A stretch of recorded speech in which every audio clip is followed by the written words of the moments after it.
guys, what is going on? Welcome back to another channel. I'm Mohamed, and today I'm going to be reviewing the Bluedio T3 Turbine. Now, before I get into the review, I'd like to thank each and every one of you who subscribed to the channel.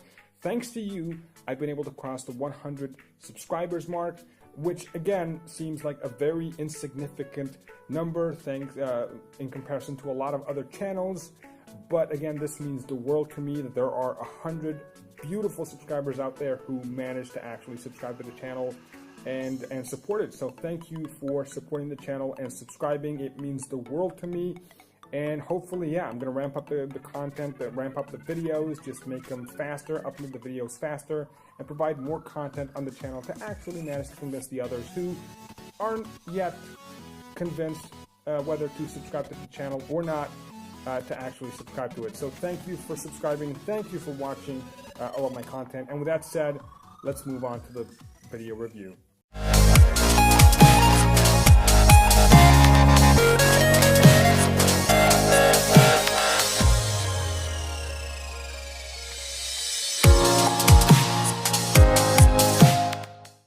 Now this is the Bluedio T3. This is the successor to the Bluedio T2 Plus, or the T2, which I previously owned. Now I picked up the standard model since I really didn't see the need for an SD card or an FM radio.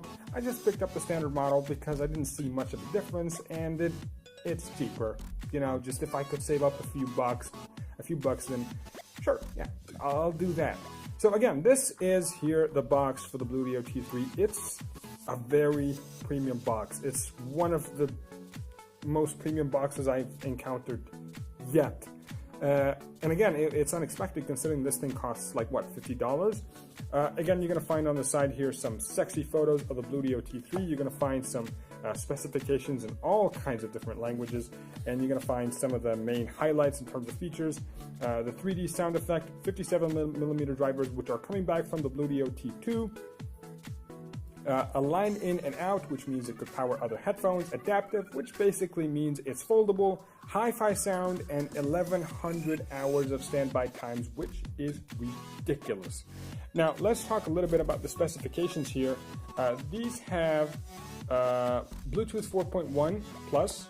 They have, of course, the standard Bluetooth transmission frequency of 2.4 gigahertz. Bluetooth range of up to 33 feet. I'm not really using feet, so I can't really measure that. Probably about 10 meters. Drivers, 57mm drivers, impedance of 16 OHM, and 20 hours of music and talk time, and standby time, of course, of about 1100 hours, and a charging time of 2 hours for full charge. I'd say, yeah, these specs are relatively accurate to begin with. So let's move on to some of the box content here.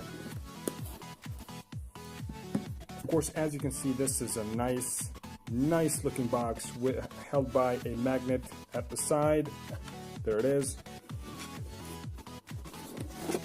It's really nice and really premium. It of course includes an auxiliary cable and a charging cable and a nice leather pouch, which I'll show you in a second. But again, this is an unexpected unboxing experience for the Bluedio T3 because again, it feels extremely premium for, again, a headphone that costs what, $40, $50 tops.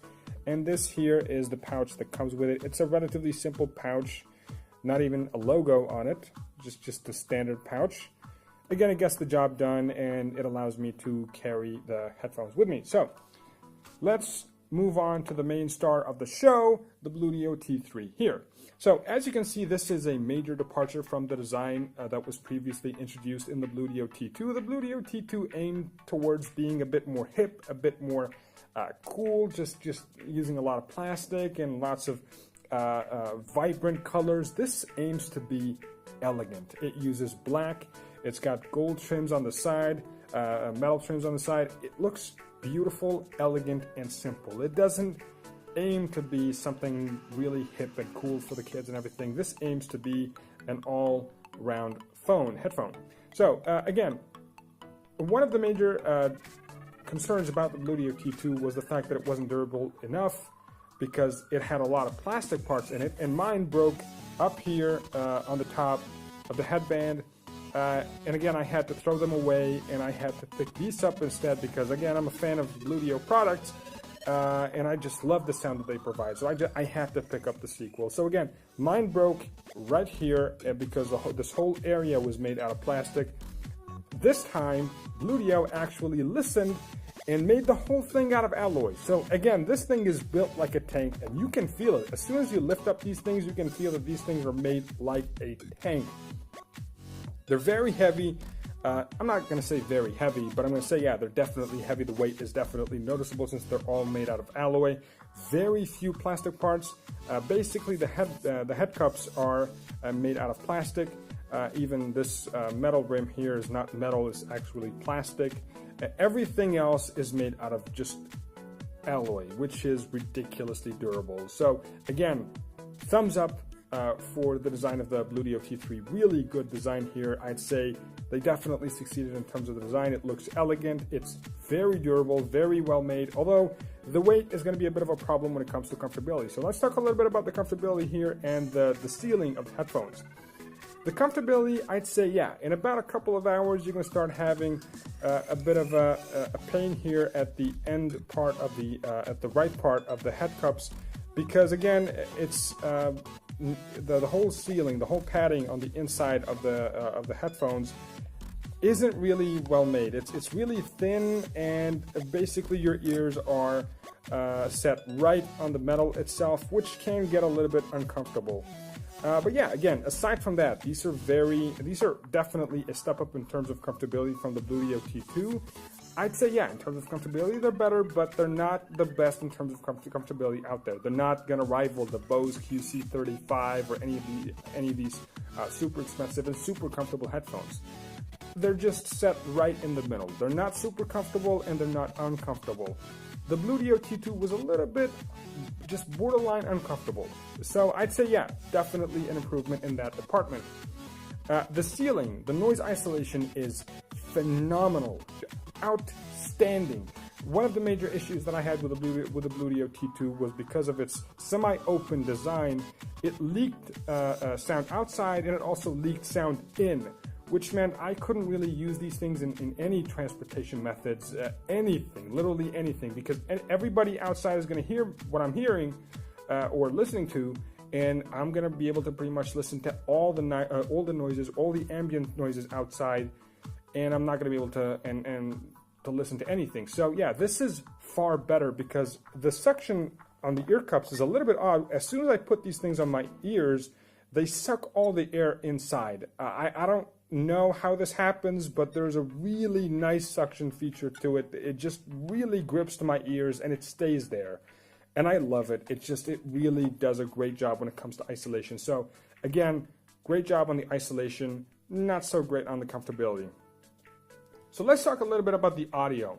The audio here is not an evolution to the Bluedio T2, since again, the Bluedio T2 was one of the most loud headphones I've ever had. It was easily the loudest headphones that I've ever had. These are half as loud as the Bluedio T2, and that of course may come to many as a disappointment. Why would I have the sequel to the headphone, to the Bluedio T2, and having it just at half the volume? Like, it's ridiculous. You're using the same drivers, you're the same makers of the headphones, and yet you're making it have half the output of the Bluedio T2. That just doesn't make any sense. It really doesn't make any sense. It's a sequel. It should be better. It should be improved. You know, these are the successors to these headphones. You could actually outdo yourself. And unfortunately, yeah, the output is half of that on the Bluedio T2, which is a little bit disappointing. But the audio experience here is a little bit different. Now, the main focus on the audio is the 3D sound. And of course, this is a little bit different here. It depends on how you're using the 3D sound. Your experience may vary depending on that. So when it comes to games, you're going to find it's going to do a similar job, a similar experience, emulate a similar experience to you know, the 7.1 surround sounds. It's not going to be the same, but it's going to be a little bit similar. I'm not going to say these are matching the 7.1 surround sound headphones, but they kind of provide a similar experience. Now, I'm deaf in one ear, so I couldn't really test this feature for myself, but I had a lot of friends testing it, and they told me, yeah, it does a really good job. We've tested it with several games, and several settings, and yeah, it does a really good job in emulating sound coming from different directions. So I'd say, yeah, it's mostly a success, but it's not on par, or it's not on the level of accuracy of the 7.1 surround sounds. Now let's come to the movie part of things, or the music type part of things. Now when it comes to movies also, it emphasizes the explosions in 3D sound. So I'd say, yeah, if you're watching war movies and you want to just literally wreck your brain with explosions, sure, yeah, use these. Your head is going to pretty much melt, you know, because of the ridiculous amount of explosions, which is great. And of course, when it comes to the music itself, it does pretty much emphasize the bass a little bit more, and of course at the sacrifice of all the other frequencies, the mids and the highs. So again, the bass is going to be great. It's going to really have a really nice punch to it, really tight, really heavy. It's going to hit hard, but it's at the sacrifice of the mids and the highs. Of course, aside from that, without using the 3D sound, overall, I'd say, yeah, it's a little bit of a balanced experience. It's more of a balanced experience. Not the most accurate headphones to have, but it's definitely more accurate than the Bluedio T2. The Bluedio T2 had some ridiculous bass. Like, it definitely had a lot of emphasis on bass, which could be even exaggerated using its equalizer settings, which these headphones don't have. These ones are a little bit more on the accurate side of things. So yeah, the mids, the highs are going to be a bit more prominent. The bass is going to be controlled and punchy, yet not overwhelming. But I'd say, yeah, overall, I'm very satisfied with the perception of all the frequencies. All of them have been well produced.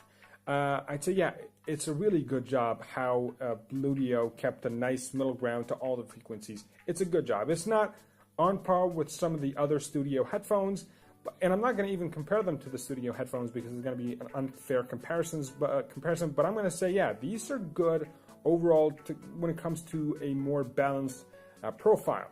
Now, if you want to find out a bit about the controls are hidden in this area here. It's all integrated in the headphone itself, and it looks elegant. Like I said, the design is fantastic. I love it, and of course, as you can see, it folds like this. It doesn't swivel, but it folds. I'd say, yeah, it's a more durable design choice, to say the least. Yeah, so the controls are here. You click on this button to skip to the next song. You press on this button to rewind or go back to the previous song. And you press on this button to play and pause, and this, of course, to turn on the headphone and pair. And of course, you can press these two buttons here to turn on the 3D sound mode, and you press these two buttons simultaneously to turn off the 3D sound. I'd say, yeah, again, controls are very intuitive, very good, and you get used to them pretty darn quickly. So I'd say, yeah, again, design, really good job from Bluedio. Excellent marks on this one. So again, I'd say, yeah, it's a different experience in terms of the audio overall, but it's not the same as the Bluedio T2 in case if that's what you're expecting. What about the battery life though? The Bluedio T2 had a ridiculous battery life of about almost, I say, yeah, 45 hours of battery life, which is ridiculous. I mean, it's insane. I only needed to charge my headphones maybe about once a month, sometimes even, I don't know, like maybe once every 2 months or a month and a half. But yeah, these things have a battery life that is pretty much cut down to the half. So instead of having 45 hours, you have only 20 hours. Now, 20 hours is not bad. 20 hours, in fact, is great. 20 hours is on par with some of the best headphones out there. 20 hours is incredibly solid, to say the least. But as a successor, as a more expensive variant from the Bluedio T2, I was expecting more. I was expecting a battery life that is on par, or maybe even just a little bit better. What if I had a battery life of 50 hours? Who knows? And again, due to the design, it's a bit bulky and a bit heavy. They could have had some larger batteries inside and could have potentially had better battery life. And since this thing is half the output of the Bluedio T2, again, it's not going to be as taxing on the batteries as the Bluedio T2 was. So again, I thought that the battery life is going to be a bit better, but it's not. But again, regardless, 20 hours is ridiculously good. 20 hours is incredibly solid. I usually charge these headphones, I'd say about maybe once every 3 weeks, sometimes once every couple of weeks, which again, is fine by me. But one negative though, And I think, yeah, it's pretty much the one negative, the one true negative that I could probably mention about the Bluedio T3. Remember in my review of the Bluedio T2 when I said that, yeah, you know, the battery is great, but when it comes to the low charging or the low battery warning, there's this nice little Chinese lady that says, please charge, low battery. Yeah, she says low battery every 2 minutes or every minute and a half, sometimes even every minute. And it becomes extremely annoying, like ridiculously annoying. Saying this like every minute or every 2 minutes until you actually charge the headphone is absurdly annoying. I don't know what the developers were thinking. This time, Bluedio actually listened by making it worse. They actually fixed it by making it worse. Instead of actually making it 2 minutes or 1 minute, they made it every 5 seconds. I swear to God, if you count this, the frequency of the low battery warning, it's every 5 seconds. It's basically unbearable. I can't stand this like happening every 5 seconds. If the manufacturers had the idea of actually annoying you enough to the point of actually getting up and charging these headphones, I'd say, yeah, bravo, good job, nicely done, yeah. You're gonna get up and charge the headphones because it's literally one of the most annoying things of all time. And the Chinese lady actually had a bit of a localization error by saying please charging. You could say please charge or low battery or charge the headphone or whatever, but she says please charging. It's a bit of an error on the localization side of things, but imagine this lady saying please charging every 5 seconds. Yeah, it gets pretty darn irritating. So again, I don't know what Bluedio was thinking by making this lady say this every 5 seconds. I really don't know. And there's no way to disable the please charging thing every 5 seconds or even like kind of delay the frequency of the prompt. I have no idea how I'm supposed to do that. But again, it's a bit of a negative here. But that's the only negative that I have with these headphones. I'd say, yeah, mostly, of course, when it comes to calls, which some people could probably use Bluetooth headphones for, I'd say, yeah, they do a decent job. They're not great, but yeah, decent job definitely. But I would prefer if you would use your headphones, your mobile phone for that, because it does have a secondary noise canceling microphone, which does a much better job at just isolating extra noises. And it makes you sound good thanks to 4G LTE and all that stuff, right? Again, the earphone is probably the best way to talk to your friends, not the headphones. The headphones are going to be average and you're not going to sound clear enough. So again, I would choose my phone instead of using these headphones. They do a decent job, not a bad job, but again, a phone would be a better companion for that. And of course, as for the range, again, the Bluedio T2 had a remarkable range to say the least, but they had some connectivity issues. They kind of interrupted when you moved your head. No, these things don't have that. If you moved your head and everything is going to be fine. They're going to stay connected. No interruptions, no cutout. Everything is going to be just fine, and the range is as good as it was on the Bluedio T2. And even better, I could go to the end of the apartment and nothing is going to interrupt. Nothing is going to cut out. So that's amazing. That's really, really good. Again, these things are extremely solid. For $30 or maybe even $40 on Amazon, these things are absolutely worth the price. And again, yes, there are some very solid competitors, but I don't think any other headphone could provide this level of craftsmanship at this price. You could find the EP650 at the same price, almost at like $50. You can find the Photo BTH3. Again, they're all solid headphones, but none of them is going to match this level of premium, this level of craftsmanship, and I think, yeah, this level of sound too. These things sound extremely satisfying. They sound really good. Even at half the output of the Bluedio T2, they still sound great. They still sound loud. I have them at half the volume, half the max volume of my phone, and they still sound ridiculously loud. They're so good. So again, I'm overall very satisfied with the Bluedio T3. And I think, yeah, if you had the Bluedio T2 and you wanted a successor or even just wanted a solid replacement for your broken Bluedio T2, then get this. Why not? If your main concern about the Bluedio T2 was the fact that it's not durable enough, this is going to do just fine. This is absolutely durable and is overall just a great successor to the Bluedio T2. So that was it for the review. I hope you guys enjoyed watching the review, and thank you for watching.